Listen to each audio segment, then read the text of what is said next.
Evan, talk to me about being able to start this 150th season off with a great win right here at home in front of your fans. Yeah, it was a fun win. We definitely had a good time. We prepared really hard all summer. A lot of guys hung around this summer to work out, and it's a good feeling, but after tonight, we're moving on to next week.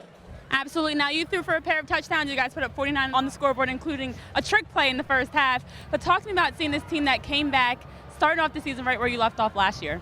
Yeah, that's what we were trying to do. It's a new season, new year, new guys, and we're definitely excited about the result and excited for Bucknell next week. Yeah, now what do you take from this game moving forward? Yeah, this is a great rivalry here. Two of the top programs in New Jersey as well as the country in Princeton and Rutgers, and it's going to be an exciting one. And I definitely think, similar to what we saw with Princeton and BC, it'll have that NCAA tournament feel.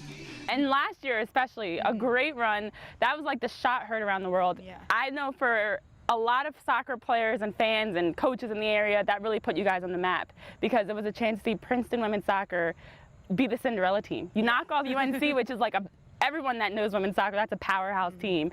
Talk me to that moment in overtime. You guys get that game-winning goal. You beat UNC. You're moving on to play UCLA. What is the legacy that you want to leave? I mean, you've put so much time and blood, sweat, and tears into this field, into that training field. What's your legacy that you want to leave? That Mimi Assam was here, she left her mark, and Princeton's going to be better because of it. It's the start of the 150th season of Princeton football tonight as the Tigers open this season for the second straight year against the Butler Bulldogs. You can't talk about Rutgers' strength and their offense without talking about Amira Ali. I actually watched her through the recruiting process, a tremendous forward to them.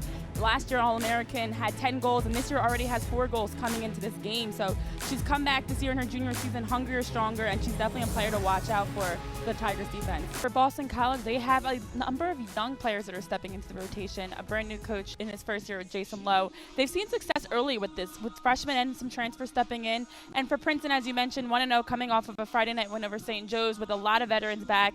They have 6 of 7 of their goal scorers from last year and 7 of their all Ivy League players from last year. All right, Atlantic City fans, in case you missed it, let's take a look back at one of the more exciting touchdowns from here at Boardwalk Hall Saturday night as the Blackjacks took on the Soul. It was Fred Ruff who ran into the end zone and had a celebration worth watching again. Coming into this season, when you found out you were going to be coaching the Blackjacks, a part of a new organization, I mean, there's a lot of pressure and excitement that goes into that. And for you, knowing that you're setting the foundation of Atlantic City football, I mean, how did you prepare for this season and maybe a little differently than past seasons? A big weekend in sports for athletes rocking jersey number 3. While Philly's Bryce Harper was breaking records for the most jersey sales in 24 hours across any sport, Utah Valley's Preston Burbridge was breaking ankles in college lacrosse for Simon Fraser Saturday night.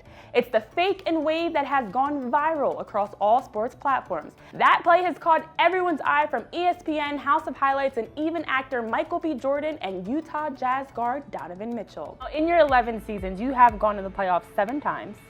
One time you won when you were with the Washington Stealth, and then you also made it past the first round when you lost to the Bandits. I mean, how does that perspective of as a leader really help guide your team? Let's get into what's going on in the West Division. We saw this past weekend the Seals defense held the Rush scoreless for over 6 minutes to close out the game, maintain their 1-goal lead. They win their 4th straight, and they clinch a playoff spot. So looking at this win over Saskatchewan for the Seals, how big of a statement do you think this makes for the new team on the block that doesn't play like a new team at all to knock off the defending champs and win this game and clinch a playoff berth?